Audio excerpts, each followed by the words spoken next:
Mark has already reviewed the reason why we need a simple and safe regimen that could be achieve a durable suppression of the viral replications. So dolutegravir, as we all know from previous several research studies, it's potent, safe, and higher resistant barrier T, so which make it an ideal anchor agent for the two-drug regimen.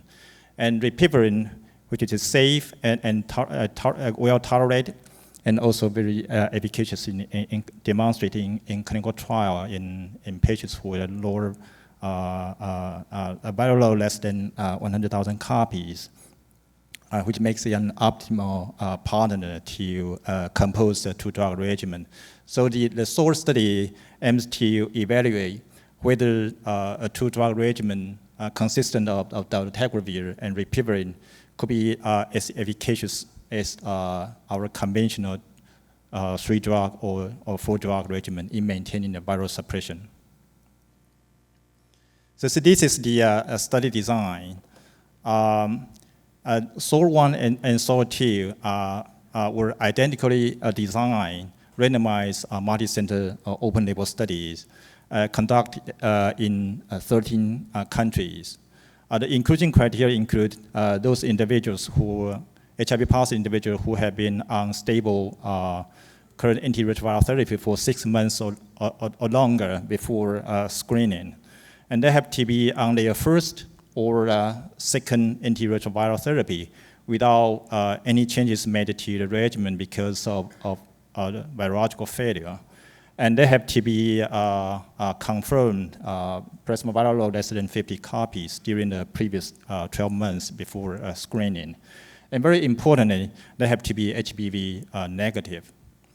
And those individuals who are eligible for this study will be randomized 1-to-1 to receive dolutegravir plus ripivirine, or to continue their current antiretroviral therapy in the early phase, early switch phase.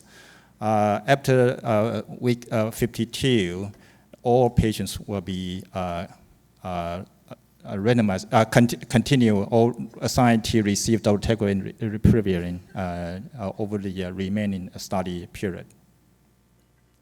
So the non-inferiority margin was set at 8% for the pool analysis. But for the individual SOAR1 and SOAR2 analysis, the non-inferiority margin will be set at 10%. These are the disposition of the enrolled subjects. Overall, nearly 1,300 subjects were screened, and 1,024 subjects were randomized. So 513 subjects were randomized to receive dolutegravir and ripivirine, and the other 511 were randomized to receive, to continue their current antiretroviral therapy. And at week 48, 95% contributed confirmed virological responses.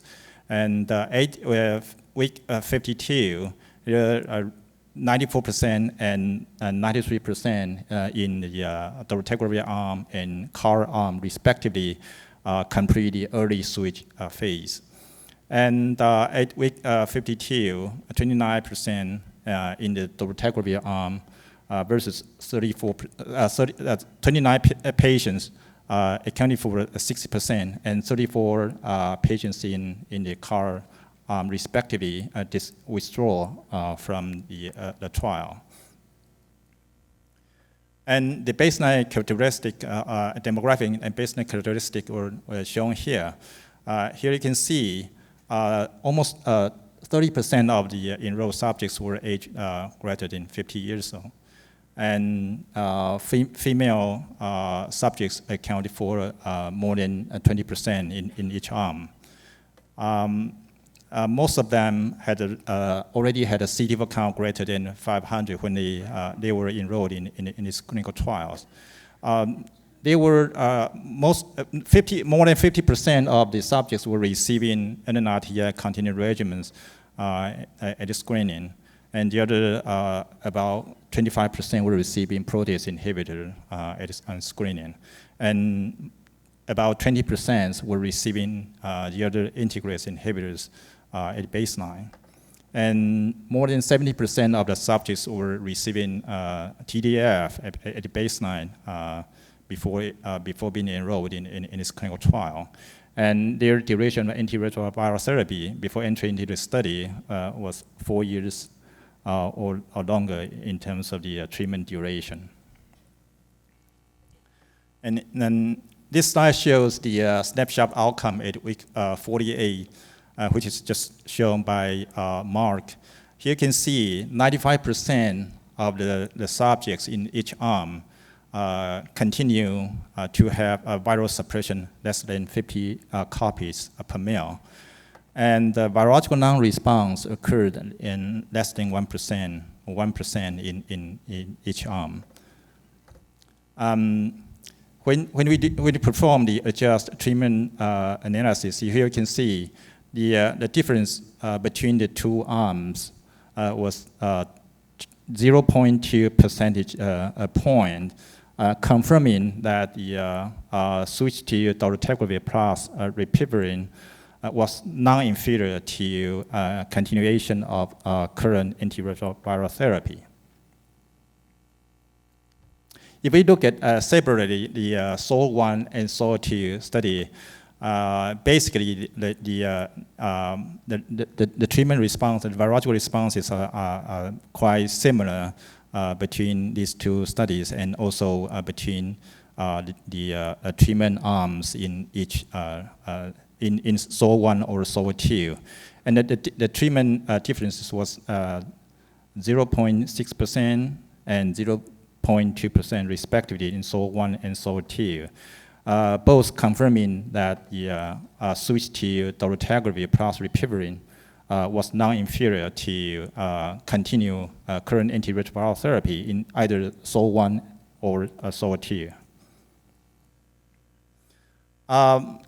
At week 48, it's just, as I just mentioned, 95% of them have continued to have viral suppression. And less than or just 1% of the enrolled subjects develop virological non-response. So less than 1% of the subjects discontinue their antiretroviral therapy due to their lack of efficacy. There are two subjects who were assigned to dolutegravir plus ripivirine develop a virological failure. One subject in this arm who met virological withdrawal criteria had identified an NNRTI resistance associated mutation, K101, KOE. There were no integrase resistance associated mutation in either patient. And this slide shows the patient who developed virological failure. This was a 41-year-old female who was randomized to dolutegravir and ripivirine. And during the first 24 weeks, she has been able to continue the viral suppression with the dolutegravir plus ripivirine.